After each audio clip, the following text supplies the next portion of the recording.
Well, healthcare access is a challenge, not just in Kamloops. This is an ongoing challenge in communities right across British Columbia and indeed the country. Big communities, small communities are all struggling to ensure that adequate and timely access to the healthcare that one needs is there when you need it.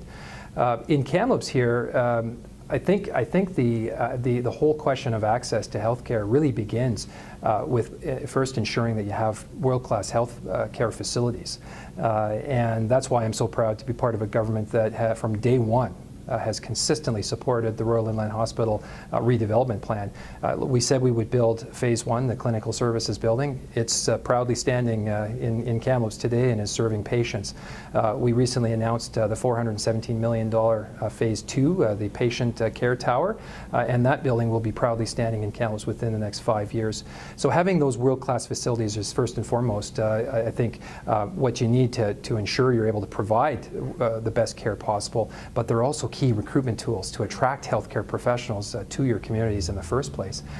In addition to that, there's a broad range of initiatives that are underway to attract not just primary care physicians, but specialists as well, and nurses, nurse practitioners to Kamloops.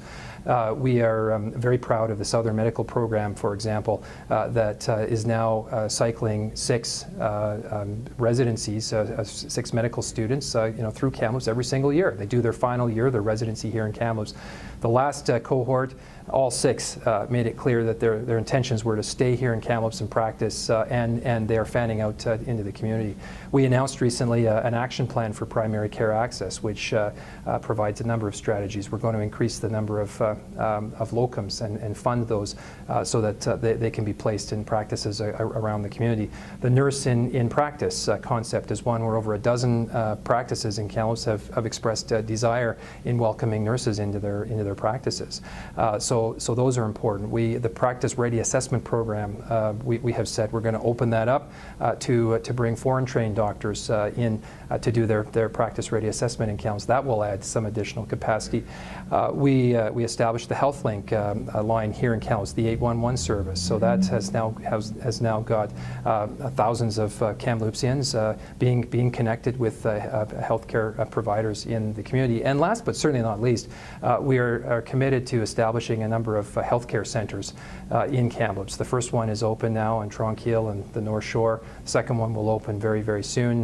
Might even be open by the time this video is up in the North Hills Mall. These healthcare centers will be about employing an interdisciplinary approach to the provision of healthcare, particularly for the frail and elderly and those with complex medical conditions. So all of this is going to add capacity and free up resources in family practices around the community, and hopefully keep more people out of the emergency room that don't necessarily need to be in the emergency room. At the end of the day, this is an ongoing challenge with our population steadily increasing and the average age of our population increasing at the same time. We're going to have to be ever vigilant in continuing to invest as much as we can to ensure that those healthcare resources are there for people when they need them.